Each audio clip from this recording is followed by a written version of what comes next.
A Big Golden Book, Dreamworks, Mr. Peabody and Sherman.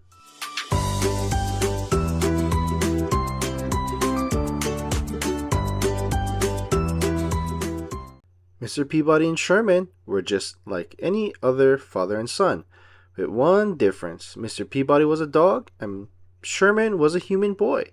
It wasn't every day that a dog adopted a boy, but Mr. Peabody wasn't just any dog. He was a brilliant scientist and an inventor.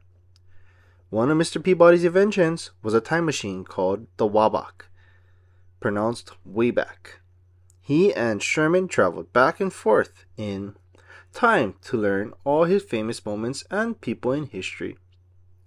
On one trip to the past, Mr. Peabody and Sherman traveled to the year 1789 to learn about the French Revolution. They visited the French Queen, Marie Antoinette, and her fancy castle. Mr. Peabody warned Sherman to stay close, he exclaimed.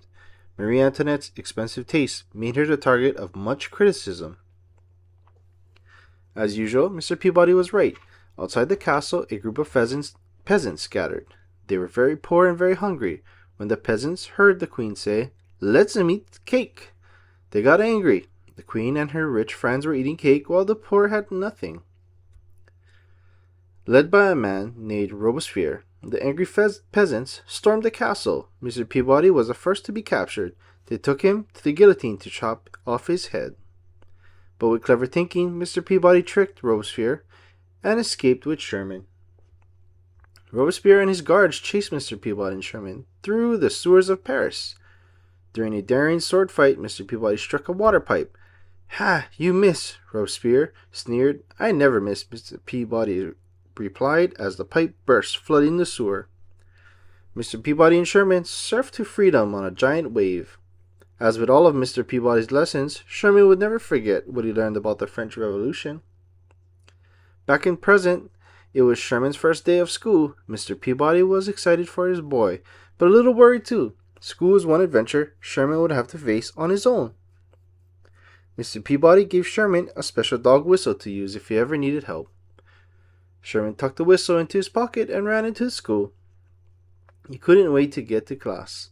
That morning, Sherman's class had a history lesson about George Washington. As soon as the teacher asked a question, Sherman raised his hand. He knew all about George Washington from his trips in the Wayback.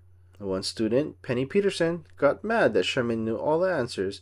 She was used to being the best student in her class. Now she had competition. At lunch, Penny was mean to Sherman.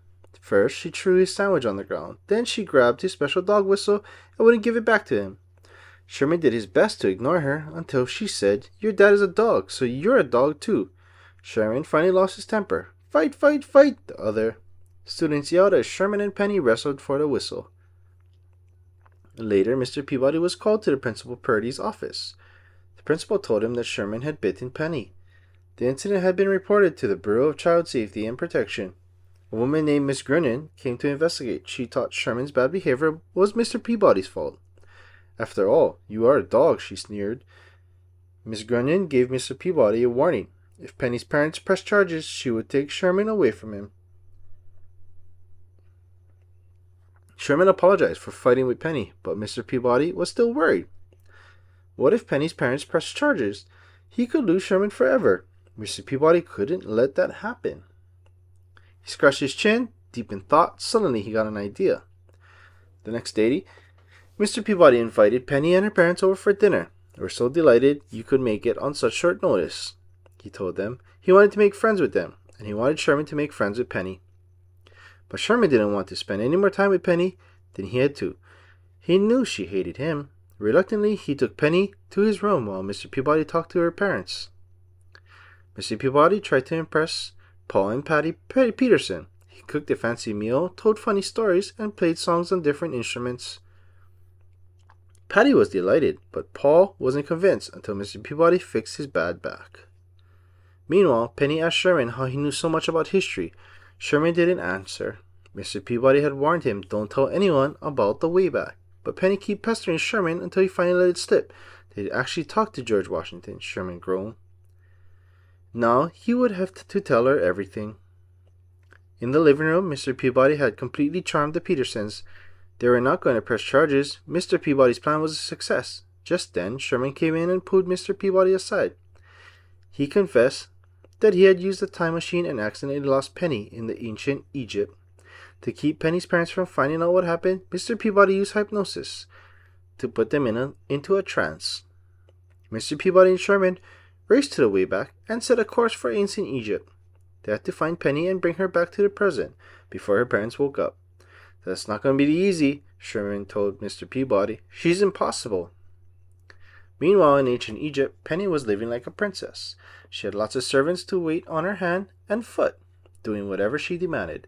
When Mr. Peabody and Sherman found her, she refused to go. Penny exclaimed that she was going to marry Egypt's pharaoh, King Tut. She was excited for the wedding until King Tut told her that when he died, she would be turned into a mummy and buried with him.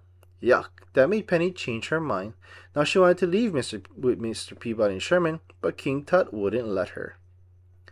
Don't worry, Sherman told her as Tut's guards dragged him and Mr. Peabody away. We'll save you. Mr. Peabody and Sherman were thrown into a dark tomb. Mr. Peabody immediately began to look for a way to escape. He discovered a secret passage that led to a pair of boats. Mr. Peabody read the hieroglyphics carved into the stone walls. One boat would take them to the tomb's exit, but the other one would take the rider to his or her doom. Mr. Peabody quickly figured out how to set the boats in motion, but Sherman jumped into the wrong one. At the last minute, Mr. Peabody swung on a rope and pulled Sherman to safety. The boat sailed in the air and carried them out of the tomb. Later, Penny's wedding to King Tut was on their way, but a loud voice interrupted the ceremony. This wedding must not continue.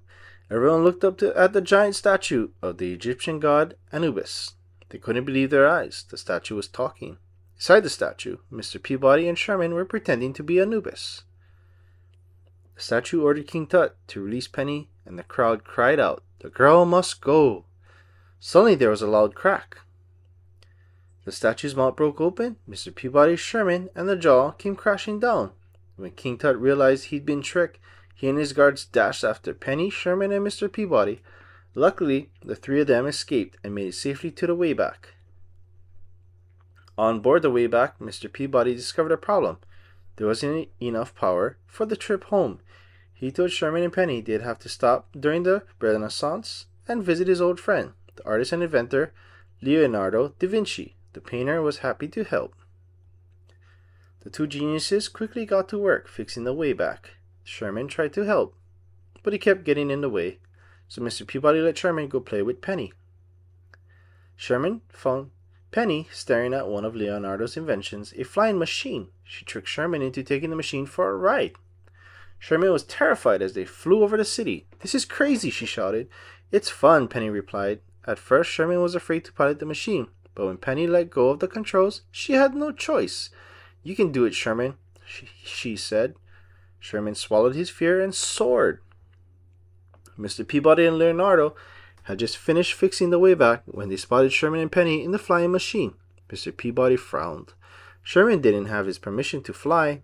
Mr. Peabody ordered Sherman to come down immediately, which caused the boy to lose concentration. The kids crashed into a tree. Mr. Peabody was glad no one was hurt, but he was still angry. Everyone else thought it was fantastic. Leonardo said, "Sherman, you are the first flying man." Later, Mr. Peabody and Sherman argued in the Wayback. Penny took Sherman's side, asking his father, "If you're such a great parent, then why is Miss Grunion trying to take Sherman away from you?" Sherman was shocked. Why hadn't Mr. Peabody told him? He was fed up with the way Mr. Peabody treated him. "I'm not a dog," he said. Mr. Peabody tried to explain, but suddenly a powerful black hole appeared. Even with Mr. Peabody's quick thinking, the Wayback barely escaped. When the Wayback landed, Sherman ran away. Mr. Peabody and Penny searched all over for him. Finally, they came to a giant wooden horse outside the gates of a walled city. Mr. Peabody's eyes widened as he realized they were in the middle of the Trojan War, an ancient conflict between Greece and Troy. Mr. Peabody and Penny found Sherman hiding inside the horse with some Greek soldiers. He had joined the Greek army. Mr. Peabody tried to convince the soldiers that Sherman was too young to join them in battle, but Sherman and his new Greek brothers disagreed. The city gates opened, and the wooden horse was pulled inside. The Greek soldiers leaped out of the horse and attacked the city. Sherman was caught in the middle of the battle. Luckily, Mr. Peabody came to his rescue. Mr. Peabody, Sherman, and Penny fled the battle in the wooden horse as they barreled out of the city. Unfortunately, there was a cliff ahead. Mr. Peabody used a rope and a grappling hook to snag a section of the city wall. He stopped the horse, but it teetered dangerously over the edge of a cliff. Mr. Peabody got Sherman and Penny to safety.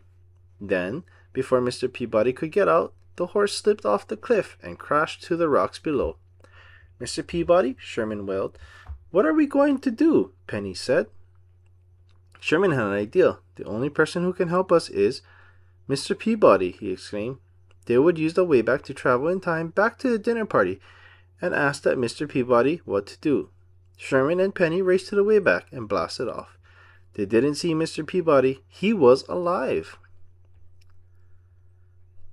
When Sherman and Penny arrived at the dinner party, they pulled Mr. Peabody aside and told him everything.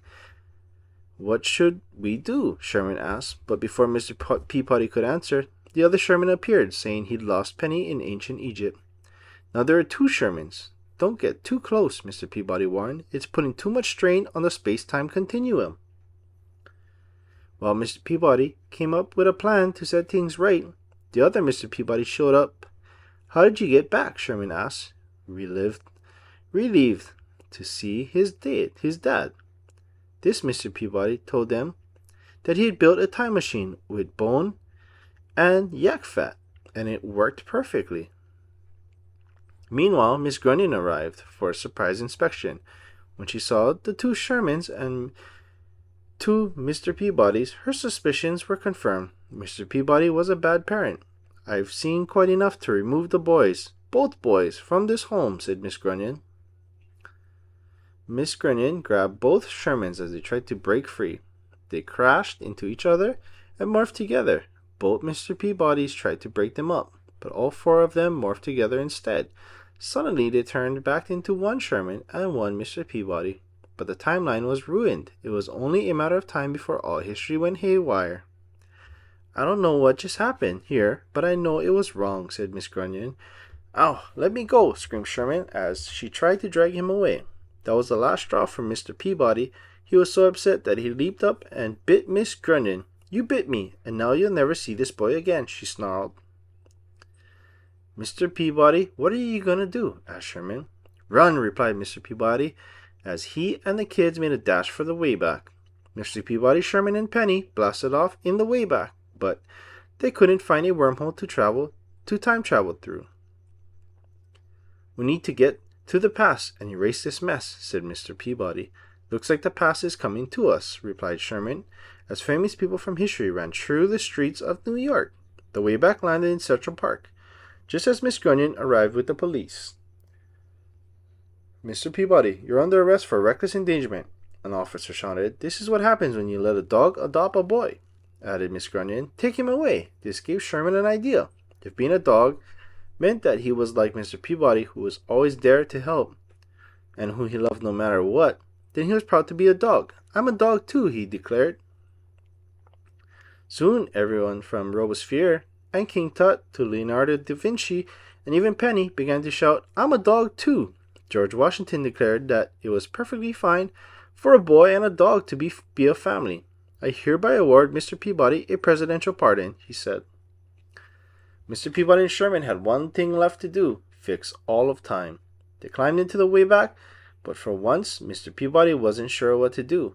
Why not go to the future? Sherman suggested. It's probably not all screwed up. You're a genius, Mr. Peabody declared. He was so proud of his son that he let him drive. I love you, Sherman. Sherman smiled as the Wayback took off with a boom. The future looked bright. Sherman's idea worked, and everything returned to normal, but it wasn't only the beginning of Mr. Peabody, Sherman, and Penny's adventures.